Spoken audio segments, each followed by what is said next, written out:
Hola, yo soy Betsy. Yo soy Moisés. Y continuamos en nuestra serie Una vida al revés. Y en este momento vamos a hacer una parada, y paradójicamente, para detenernos en el capítulo acerca del maratón de la crianza.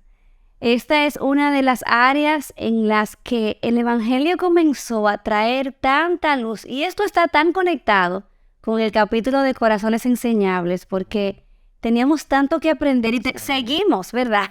Con mucho que aprender de otros. Pero en realidad fue revolucionario cuando comenzamos a entender cómo lo que comprendíamos del Evangelio comenzaba a permear en la manera en la que criábamos en ese momento un solo hijo, pero no nos imaginábamos que teníamos este maratón por delante. Sí. 4 hijos. Y sobre todo, hay un elemento del cual no hablamos en el capítulo, pero que quiero traer a la luz ahora mientras te escuchaba hablar, y que quizás abordemos en el próximo capítulo donde hablamos de la iglesia, pero sin duda alguna la intervención de hermanos piadosos que nos ayudaron a ver nuestra deficiencia en la crianza nos sirvió de una manera muy impactante. O sea, nos ayudó a poder ver nuestras áreas de crecimiento en la crianza, y más aún también nos confrontaron con gracia y amor. Sí, porque a veces tenemos esta quizás distorsión, porque pensamos, como hablábamos en el capítulo del matrimonio, que el Evangelio es para salvación, que maravillosa la buena noticia de que Jesús nos salvó de nuestros pecados, pero nos conformamos con enseñarle la historia de Zaqueo, de que Abraham tenía muchos hijos, y del arca de Noé a nuestros hijos, y pensamos que con eso estamos integrando las verdades bíblicas, y nos damos cuenta que todo tenía que cambiar. Y no fue que nosotros teníamos tampoco una agenda de que ahora toca esto, matrimonio, y luego hijos, sino que hemos visto cómo estas verdades fueron permeando en toda la dinámica de nuestro hogar y en toda la dinámica de nuestra vida. Y una de las discrepancias que encontrábamos era que mucho de lo que nosotros enseñábamos muchas veces no era coherente en la manera como nosotros estábamos criando a nuestros hijos. Y eso sin duda alguna estaba trayendo hasta cierto punto confusión en medio de ellos. Y en ocasiones nosotros podemos ser muy verbales en lo que Dios quiere, en lo que Dios hace, pero en el momento de lidiar con la tensión de la rebeldía, de la desobediencia, entonces tratamos de responder con nuestras herramientas, presuposiciones humanas, nuestras herramientas humanas, o a veces con la misma experiencia que fuimos criados nosotros, y no consideramos lo que la palabra de Dios dice. Algo que me llama mucho la atención es que nosotros estamos hablando de lo que sucedió en nuestras vidas, y vamos a poner como en un lapso quizás 10 años atrás, pero ahora tenemos una nueva camada en casa y tenemos hijos pequeños otra vez.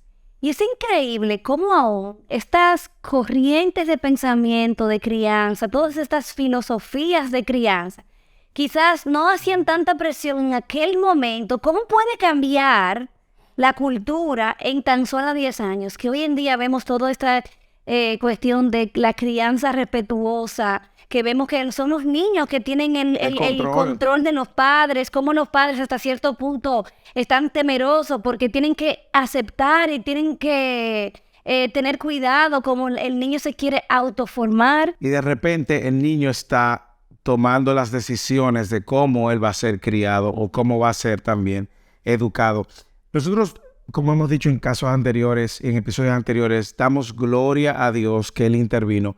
Intervino primero trayendo verdad y luz a nuestras vidas por medio de su palabra, y como dije al principio del episodio, intervino también cruzando adelante de nosotros hombres y mujeres que nos ayudaron a ver dónde nosotros estábamos fallando en nuestra crianza. Y nosotros hablamos aquí de cosas que no notábamos anteriormente y que dejábamos pasar por alto, como eran las frustraciones de nuestros propios hijos con sus pecados, y cómo nosotros eran oportunidades que Dios ponía continuamente y sigue poniendo delante de nuestros ojos para traer el Evangelio y ayudarles a nuestros hijos a poder ver su condición de pecadores y su necesidad de un Salvador. Yo me recuerdo cómo tantas veces nos deteníamos luego de haber dicho una frase, que nos escuchábamos el uno al otro y nos dábamos cuenta que eso era completamente contrario al Evangelio. Como por ejemplo, cuando le decíamos en ese momento a Josué, yo no puedo creer que tú hayas hecho tal cosa? ¿Cómo tú eres capaz? ¿Cómo es posible que fuiste capaz de hacer tal o cual cosa? O sea, una persona que habla a su hijo de esa manera está... Ajá. Está obviando la condición caída del hombre, de lo que habla la Biblia antes de dar una buena noticia al evangelio. Exactamente, o sea, lo que yo le estoy diciendo al niño en la práctica, independientemente de lo que ya le haya enseñado en el devocional o lo que sea, es, en realidad, yo estoy esperando santidad perfecta de ti. Tú se supone que eres completamente perfecto y ahora me sorprendo de que has fallado. Me sorprendo de que eres pecador. Entonces comenzamos a darnos cuenta cómo había como una discrepancia entre lo que estábamos aprendiendo, incluso acerca de nosotros mismos, y lo que hablábamos con nuestros hijos. Y este lenguaje comenzó a cambiar. Sí. Y el lenguaje de la disciplina comenzó a cambiar. Porque comenzamos a integrar los mismos elementos que habían sido tan cautivantes para nosotros, como el entender el hecho de que somos pecadores. Que necesitamos un Salvador. Que necesitamos un Salvador, que esto que hemos recibido es por gracia, que no merecemos el favor de Dios.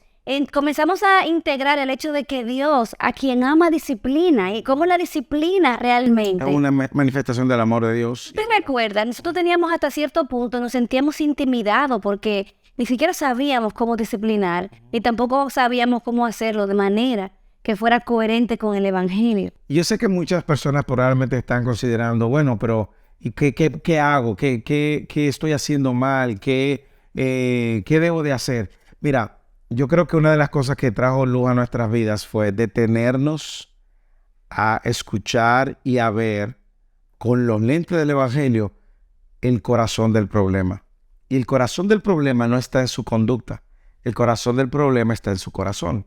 Y cuando nosotros nos enfocamos más en su conducta que en su corazón, de una manera indirecta lo que estamos más preocupados en cómo ellos nos hacen ver a nosotros delante de los demás y no es realmente en que hay un problema en su corazón que necesita ser alcanzado y necesita ser ministrado por el Señor mismo, por el Evangelio que nos alcanza. Solamente el hecho de que tengo que confesar que por muchos años pensaba que el comportamiento de mis hijos era como mi carta de representación, como que lo que me daba valor de que si yo era una buena madre, si no, y ahí vamos de nuevo con el tema de la identidad, que es tan frágil cuando se basa en el desempeño. Y como hablábamos en el episodio anterior, en el matrimonio, cuando decíamos que nuestra identidad estaba en lo que la gente pensaba de nosotros, pues en la crianza también. O sea, yo creo que no hay una cosa, no hay una tentación más grande para una mamá que sentirse definida por el comportamiento de nuestros hijos. Entonces, el entender que no estamos aquí para pastorear una conducta, sino para pastorear el corazón, el comprender cómo Dios trata con sus hijos y cómo reflejar eso a la vida de nuestros hijos, realmente eso es un regalo porque al final del día trae libertad. Una de las cosas que nosotros mencionamos en el capítulo, entre tantas, es como en un momento de nuestras conversaciones y disciplinas y ellos mismos lidiando con sus propias frustraciones de que no pueden dejar de desobedecer o no pueden dejar de ser rebeldes, era el hecho de que ellos tenían una percepción de que nosotros no pecábamos. Y yo me recuerdo, estábamos en medio de la sala, en la mesa de comer, y creo que fue Samuel que dijo en un momento, sí, claro. Para usted es fácil. Para ustedes es fácil, porque ustedes no pecan. Y ahí nos dimos cuenta de que algo no andaba bien. Y empezamos entonces a mostrar también nuestra necesidad y nuestra vulnerabilidad y nuestra necesidad diaria del Señor. De que nosotros estamos en el mismo bote lidiando con pecados probablemente diferentes por la edad y la etapa en la cual nosotros nos encontramos, pero pecado es pecado y nos arrastra de una manera u otra fácilmente, como dice Hebreos capítulo 12. Sin embargo, el hecho de nosotros mostrarnos vulnerables también y nuestra necesidad del Evangelio y cómo nosotros en el Evangelio entonces encontramos esperanza, encontramos perdón, encontramos gracia, pues es una manera también de mostrarle que en este andar de la vida cristiana y mientras vivamos en este mundo caído, vamos a tener nuestras luchas, pero que hay una solución, hay un camino que nos ayuda a lidiar con ello. Yo creo que el Evangelio también redefine qué es la autoridad en el contexto de la crianza, porque yo creo que es la amenaza que nosotros sentíamos quizá el hecho de que ellos nos dejaran de admirar el hecho de que ellos a lo mejor no nos siguieran viendo como su autoridad, era lo que nos hacía querer parecer perfectos delante de ellos para que nos respetaran. Exactamente. Y muchas veces, pues, eso, como tú bien decías, descansaba sobre algo tan frágil, porque en el momento en que ellos podían ver nuestros exabruptos por causa del pecado, entonces decían, pero entonces las cosas no son tan perfectas como ustedes piensan. Pero cuando la crianza se centra en, como padres, siendo diligentes en formar, en dirigir y instruir estos hijos, pero todos bajo la autoridad de Dios y siendo los padres un reflejo o algo que está apuntando a una autoridad máxima que es Dios, entonces ya nosotros podemos bajar la guardia y podemos venir con transparencia para confesar nuestros pecados aún delante de nuestros hijos, para que ellos puedan ver que el Evangelio es real y el Evangelio tiene poder. Si nosotros no somos vulnerables delante de ellos, y por ejemplo en mi caso me pasa que soy la que está de mayor tiempo con ellos y a veces estoy cansada, a veces estoy abrumada por mi propio pecado. Esa libertad que yo tengo de decirle a mis hijos, hoy estoy cansada, hoy mis emociones quieren llevarme fuera de control, pero ahora yo quiero informar mi mente con la verdad y yo quiero someter mi vida y mis emociones a la verdad y a la autoridad de la palabra de Dios, y yo decido hoy tener gratitud, tener gozo. Mis hijos entonces pueden ver un ejemplo real, tangible, de que el evangelio es efectivo y funciona. Exactamente. Mi mamá es feliz, no porque es perfecta, no porque el día va bien, no porque ha hecho todo lo que tiene que hacer. Ella tiene un gran Salvador, ella es una gran pecadora, pero tiene un gran Salvador. Nosotros cuando vemos las Escrituras en Efesios capítulo 5, que le dice a los padres, no provoquen a ira a sus hijos, sino criadlo en la disciplina e instrucción del Señor. Nosotros pensamos que cuando disciplinamos a nuestros hijos y se airan, estamos pecando. No. Nosotros estamos llamados a traer la instrucción del Señor. Y la instrucción del Señor es todo el consejo que Él mismo ha dado, mostrando a Cristo como el único capaz de poder redimir su condición y a la vez mostrando nuestra dependencia continuamente del Señor. Entonces, cuando yo le enseño a nuestros hijos que con el problema de sus pecados no lo vamos a resolver nosotros, sino que hay un mediador único que es Cristo, estamos entonces instruyendo en el temor del Señor. Cuando nosotros mostramos también, como tú muy bien decías, que nuestra felicidad y satisfacción está en Cristo, estamos enseñándole la instrucción del Señor. Cuando nosotros lo disciplinamos en amor y somos consistentes en esa disciplina, no una disciplina que es el resultado de un corazón airado porque se rebelaron o porque no se sometieron. O porque me siento atacado. O porque lo tomo personal, sino una disciplina reflexiva que basa que basa la disciplina en entender la falta que ha cometido y consecuentemente la disciplina que merece como una muestra de amor. Yo creo que una vez más el diseño que Dios ha establecido para la crianza siempre va a estar centrado en una dependencia de Dios, no en una dependencia del desempeño del hombre. Cuando usted cree que su hijo va a salir de tal manera por lo bien que tú le hiciste, perdiste el punto. Así es. Tú puedes ser diligente y vas a ser diligente y confía en que el resultado se lo vas a dejar al Señor. Pero no esperes porque todos los días va a la iglesia, o no esperes tampoco una obediencia perfecta. A veces nosotros queremos que nuestros hijos sean más obedientes al Señor que nosotros mismos. Y muchas veces eso es una manera incorrecta también de mostrar el Evangelio. Y me encanta que Dios es un Dios tan paciente en su paternidad hacia nosotros. O sea, como la forma como Dios nos está criando a nosotros es tan distinta a la nuestra.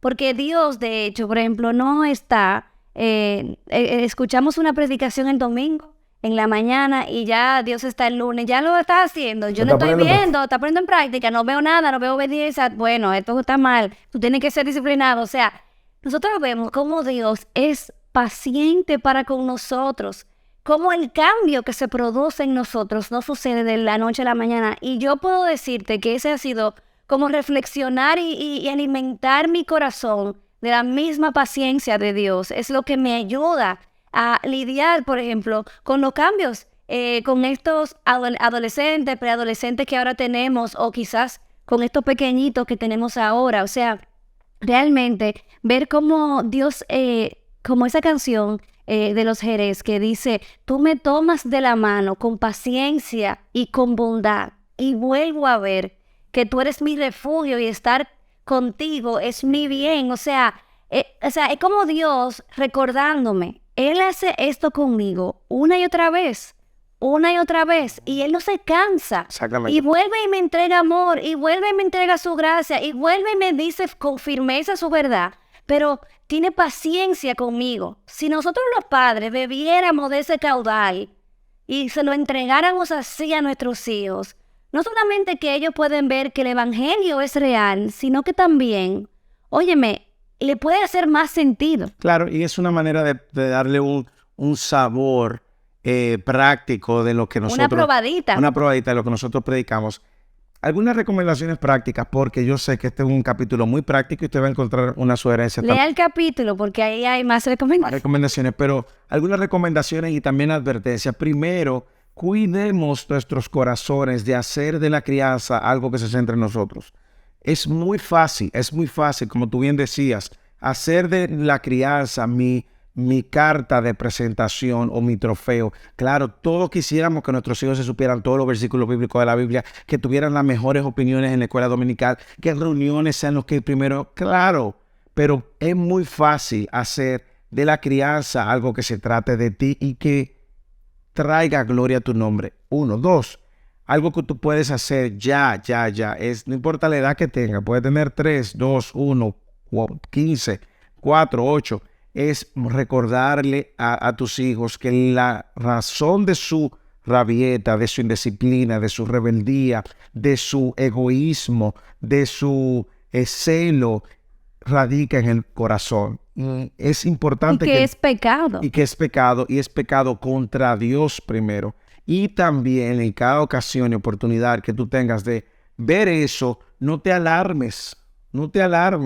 Tu hijo y tu hija tienen todo el potencial de pecar feo, tienen el potencial de pecar de una manera alarmante, pero no te alarmes. Recuerda que la gracia de Dios, que tú recibiste la misma gracia que ellos necesitan. Por lo tanto, apúntalos al que puede resolver el problema de su corazón. Descansa en su obra. Llévalos a ellos al punto de reflexionar que necesitan un Salvador, que necesitan un Redentor y que necesitan de alguien que les dé libertad sobre ese pecado que lo tiene cautivo. Y que esa enseñanza continuamente le pueda a ellos también atraer a la verdad del Evangelio. Yo creo que una recomendación muy práctica que me trajo tanta libertad en ese momento fue el hecho de que en la palabra de Dios tú tienes todo lo que necesitas para ser un buen padre. A veces estamos como en ese temor de que nos estamos perdiendo la última técnica, los pasos apropiados de la crianza correcta, pero lo que tus hijos más necesitan, y me llama mucho la atención el hecho de que tenemos a nuestros hijos aquí de público hoy, lo que tus hijos más necesitan es ver a su mamá y a su papá viviendo el evangelio de manera real, de manera coherente. El mejor discipulado que tú le puedes dar a tus hijos es el hecho de que ellos puedan probar y ver que en realidad Dios es bueno en el tiempo difícil, en el tiempo de aflicción, que el evangelio transforma, que es suficiente, que ellos pueden ver un padre que ha cambiado porque se sujeta al Espíritu y hace morir las obras de la carne, que se niega a sí mismo cada día. O sea, sirve sacrificialmente. Que sirve sacrificialmente. Cuando un hijo puede ver eso de manera real y no falsificada, porque nada más necesitas tener un adolescente para darte cuenta lo bueno que son los niños en detectar las falsificaciones. La hipocresía y el legalismo. Exactamente. Y tú dices eso y me hace pensar una y otra vez cómo eso que tú estás diciendo ahora está conectado también a mostrarte vulnerable. Porque si ellos ven incongruencia en el sentido de que tú en la iglesia eres muy santo, pero en la casa eres un demonio, entonces esa inconsistencia pues le va a decir, esto que profesan en la iglesia no es tan real como ellos lo dicen. Pero cuando ellos ven que tú eres la misma persona o que te muestras en la misma necesidad con la cual tú vas el domingo a adorar y escuchar al Señor, y que en la casa también tú adoras y buscas al Señor, y que en tu tiempo de frustración, de debilidad, tú también corres a los brazos del Señor, que cuando tú fallas, tú pides perdón, o cuando le fallaste a ellos, también les pides perdón. Ellos van a entender que es una gracia que ellos también necesitan. Y hay muchas maneras también. Nosotros recordamos en una ocasión donde uno de nuestros hijos necesitaba una disciplina, pero ya lo habíamos disciplinado, pero necesitaba una disciplina una vez más. Y le preguntamos, ¿qué tú hiciste? Esto, ¿está bien, está mal? Está mal. ¿Y qué tú mereces disciplina? Y recuerdo en una ocasión que le dijimos, mira, en esta ocasión no te vamos a disciplinar, sino que te vamos a extender gracia, tal como el Señor lo ha hecho con nosotros. Y es una manera práctica de ellos entender. Claro, en su naturaleza pecaminosa ellos van a querer que tú les sigas extendiendo gracia. Pero es una manera de mostrarle y apuntarles a Cristo, el que nos ha dado aquello que nosotros no merecíamos. Amén. Una gracia inmerecida. Y esto es completamente contracultural. No creas que vas a vivir de esta manera y vas a recibir el aplauso de tu familia, de la gente que siempre tiene una opinión alrededor de ti. De hecho, recuerdo cuando nuestro hijo mayor tenía más o menos como 6 o 7 años. Una señora, no sé si fue en un supermercado, en un lugar público, lo vio ayudándome y le dijo, wow, qué niño tan bueno tú eres. A lo que él le respondió, no hay ni uno bueno. No soy bueno, soy un pecador. Y la señora me miró y me dijo, pero ¿qué es lo que ustedes le enseñan a ese niño? ¡Qué trágico! ¿Qué es lo que ustedes están dañándole su mente? Oye, el hecho de que un niño a esa edad pueda darse cuenta que aún las buenas obras que hacen son una gracia dada por Dios, eso es un milagro, eso es algo increíble. Entonces no crean que esto es algo que va a aplaudir el mundo o el mundo secular. Sí, y ya se nos ha acabado el tiempo y quiero cerrar con esta ancla que tenemos hoy, invitándote a leer el capítulo y revisar el capítulo. Y recuerda, una vez más, nosotros no queremos tomarnos un crédito. Dios ha intervenido por medio de su gracia, trayéndonos a nosotros la verdad de su palabra, trayéndonos al Evangelio y ayudándonos a ver nuestra necesidad de aplicar el Evangelio en cada área de nuestras vidas. Amén. La ancla de hoy es esta: la gracia que hemos recibido en Cristo es el motor que nos impulsa en la carrera de la crianza centrada en el Evangelio. Así que reflexionen en todo esto y compártenos también cuál ha sido tu experiencia en la crianza. Dios te bendiga.